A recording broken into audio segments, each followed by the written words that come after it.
कहते हैं हमारी ही दुनिया में ना जाने कितनी दुनियाएं और बसती है, मगर इंसान सिर्फ उसे ही मानता है जिसे वो देख सकता है। काली अमावस की रात थी।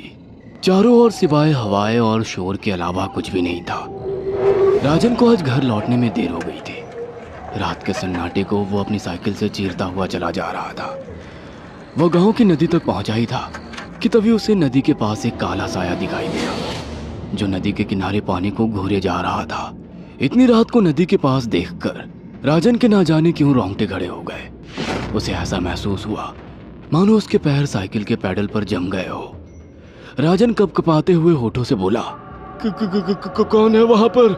राजन ने इतना बोला ही था कि अचानक वो साया बिजली की रफ्तार से दौड़ता हुआ राजन के नजदीक आ गया। राजन की नजर जैसे ही उस साये पर पड़ी, उसके हलक से एक भयानक चीख निकल गई। इस घटना के 1 महीने बाद अर्जुन का सारा ध्यान ड्राइविंग पर था। उसकी पत्नी शिखा कार में ड्राइविंग सीट के बगल में बैठी हुई एक मैगजीन पढ़ रही थी। शिखा ने मैगजीन रखकर अर्जुन की ओर देखकर कहा, और कितनी दूर रह गया है तुम्हारा गांव अर्जुन? बस थोड़ी दूर रह गया है, आधे घंटे में हम पहुंच जाएंगे। तुम्हारे चेहरे पर इतनी टेंशन क्यों है? टेंशन क्यों नहीं होगी शिखा, मैंने अपनी माँ को बगैर बताए तुमसे लंदन में शादी जो कर ली। पता नहीं माँ तुम्हें देखकर कैसे रिएक्ट करेगी। डोंट वरी अर्जुन, मुझ पर भरोसा रखो। तुम्हारी माँ को मनाने की जिम्मेदारी मेरी है। आई होप शिखा ऐसा ही हो। यकीन मानो अगर ऐसा हुआ ना तो मेरे ऊपर से एक बहुत बड़ा बोझ उतर जाएगा। अब मुस्कुरा भी दो यार। अच्छा, तुम बता रहे थे कि गांव में तुम्हारी बहुत बड़ी हवेली बनी हुई है। कुछ बताओ ना अपनी हवेली के बारे में। अरे 15 मिनट में हम वैसे भी पहुंचने वाले हैं, तुम खुद देख लेना। कुछ ही देर में अर्जुन अपने गांव वीरपुर अपनी हवेली में खड़ा हुआ था। अर्जुन की मां अर्चना देवी अर्जुन के स्वागत के लिए हवेली के बाहर खड़ी हुई थी। अर्जुन ने दौड़कर अपनी मां के पैर छुए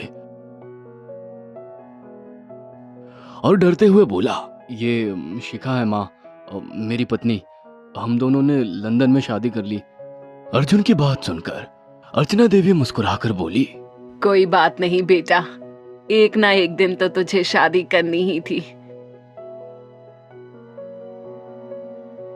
इतना बोलकर अर्चना ने अपनी बहू को गले लगा लिया और वो अंदर आने का इशारा करती हुई वहां से चली गई।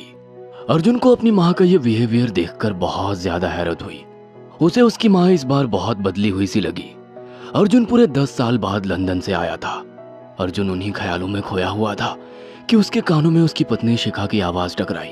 अब क्या बाहर ही खड़े रहने का इरादा है क्या? अंदर नहीं चलोगे? कौन से ख्यालों में गुम हो गए? मुझे लगा था माँ को मेरी शादी के बारे में जानकर बुरा लगेगा, मगर माँ को तो जैसे कोई फर्क ही नहीं पड़ा। अजीब आदमी हो, ये तो अच्छी बात है। मुझे मेहनत करने की जरूरत ही नहीं पड़ी। चलो अब अंदर भी चलो। अर्जुन और शिखा अंदर की ओर चले गए। अर्जुन ने देखा कि उसकी हवेली में सन्नाटा पसरा हुआ था। उसे याद था कि उसकी हवेली में बहुत सारे नौकर चाकर हुआ करते थे। डाइनिंग टेबल पर डिनर के दौरान अर्जुन अपनी माँ से जो बोला वो सुन उसकी पत्नी शिखा और रहस्यमय अंदाज में मुस्कुराकर लगातार देखे जा रही थी। माँ, हवेली के सारे नौकर कहाँ गए? मैंने सबको छुट्टी दे दी बेटा। लेकिन क्यों माँ, तुम्हें तो काम करने में बहुत ज्यादा तकलीफ होती होगी। नहीं बेटा, मुझे कोई तकलीफ नहीं होती। कुछ वक्त से मुझे सुकून और सन्नाटा अच्छा लगता है। अर्जुन इससे पहले अपनी माँ से कुछ कहता कि उसकी माँ ने उसे बोलने से रोक दिया। अर्जुन चुपचाप खाना खाने लगा। खाने के बाद अर्जुन और शिखा बेडरूम में चले गए। अर्जुन बेड पर सोच में लेटा हुआ था कि अचानक शिखा अर्जुन से लिपट गई और वासना का तूफान अपने चरम पर पहुंच गया था। अचानक शिखा को दरवाजे पर 2 लाल लाल आंखें दिखाई दिए। उसे ऐसा लगा जैसे कि कोई उसे देख रहा हो। शिखा ने तुरंत बेड से उठकर अपने कपड़े पहन लिए। क्या हुआ शिखा? अर्जुन, मुझे ऐसा लगा जैसे कोई हम दोनों को देख रहा हो। पागल हो गई हो क्या? हवेली में सन्नाटा पसरा हुआ है, एक भी नौकर चाकर नहीं है। तुम्हें वहम हुआ होगा। तुमने तो सारा मूड खराब कर दिया शिखा, अब सो जाओ। उस रात अर्जुन तो गहरी नींद में सो गया, मगर शिखा की आंखों से नींद कोसों दूर थी। अगली सुबह शिखा जल्दी उठकर किचन की ओर चली गई, मगर उसने देखा कि उसकी सास अर्चना नाश्ता तैयार कर चुकी थी। माँ, आपने तकलीफ क्यों की? मुझे बुला लेती आप। शिखा की बात सुनकर उसकी सास अजीब से अंदाज में शिखा की ओर देखने लगी। उनके देखने के अंदाज में पता नहीं ऐसा क्या था कि शिखा को अपने रोंगटे खड़े होते हुए महसूस हुए। अर्चना धीरे धीरे करीब कदमों से शिखा के करीब आकर बोली, कोई बात नहीं बेटी, तुम्हें अब यहीं रहना है। तुम सिर्फ मेरे बेटे के साथ प्यार से रहो और जल्दी से मुझे एक पोता दे दो। काम की चिंता मत करो, वो सब मैं कर लूंगी। कुछ ही दिनों के बाद अर्चना गर्भवती हो गई। उसे हवेली में रहते हुए 6 महीने से ज्यादा वक्त हो चुका था और इन 6 महीनों में उसने नोट किया कि जब से वो गर्भवती हुई है, उसकी सास अचानक से आकर उसके पेट पर हाथ फेरने लगती और अजीब से अंदाज में उसके पेट को घूरने लगती। शिखा ने तंग आकर अर्जुन से कहा, अर्जुन, मुझे तुम्हारी माँ का बिहेवियर बड़ा अजीब लगता है। तुम्हारी माँ जब देखो मेरे पेट पर आकर हाथ फेरती रहती है। अरे माँ को अपने पोते के आने का बेसब्री से इंतजार है शिखा, इसमें अजीब लगने वाली क्या बात है? मैं तुम्हें कैसे समझाऊं? मैंने माँ की आंखों में एक अजीब सी चमक देखी है। कैसी चमक?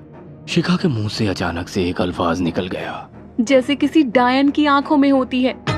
शिखा की बात सुनकर अर्जुन का गुस्सा 7वें आसमान पर पहुंच गया। वो गुस्से से चीखते हुए बोला, खबरदार शिखा, आगे एक शब्द मेरी माँ के खिलाफ मत निकालना, नहीं तो मुझसे बुरा कोई नहीं होगा।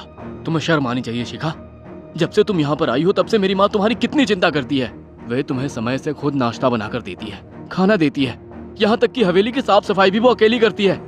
क्या बोलूं अब तुमसे, शर्म आती है मुझे तुम्हें अपनी पत्नी कहते हुए। इतना कहकर अर्जुन गुस्से से कमरे से निकल गया। शिखा अर्जुन से बहुत कुछ कहना चाहती थी मगर कह नहीं पाई।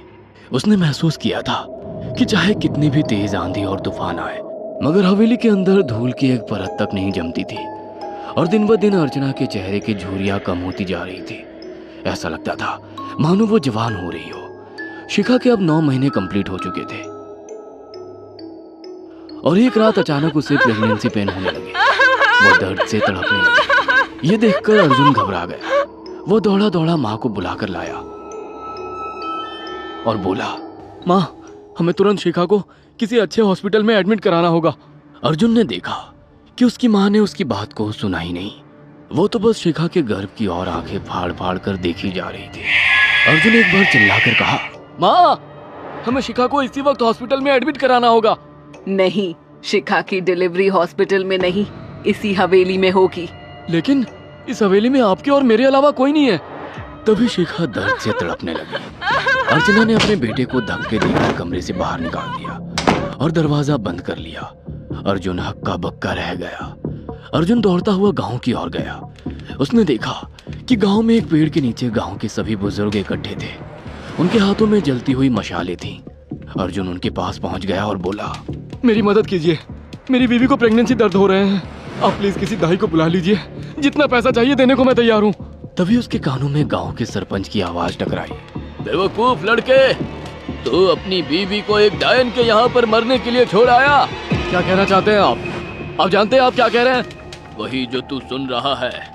तेरी माँ एक डायन है। इन गांव वालों के हाथों में जो मशाले देख रहा है ना, हम तेरी ही हवेली में आग लगाने जा रहे थे। तेरी माँ ने इस गांव में ना जाने कितने नौजवानों को मार कर खाया है। तेरी माँ एक डायन है। लगता है आपका दिमाग खराब हो गया है। आप जानते भी हैं मैं कौन हूँ? हाँ, मैं जानता हूँ। तू ठाकुर धीरेन्द्र प्रताप का बेटा है। तेरे पिता को शक हो गया था कि तेरी माँ एक डायन है, इसीलिए उन्होंने तुझे हमेशा उससे दूर रखा। पहले तेरी माँ ने तेरे पिता को मारा और धीरे धीरे करके वह हवेली के सारे नौकरों को मार कर खा गई और फिर गांव वालों को भी मारने लगी। और अब तो तेरे होने वाले बच्चे को खाएगी, क्योंकि डायन को नवजात शिशु का मांस खाना बहुत पसंद होता है।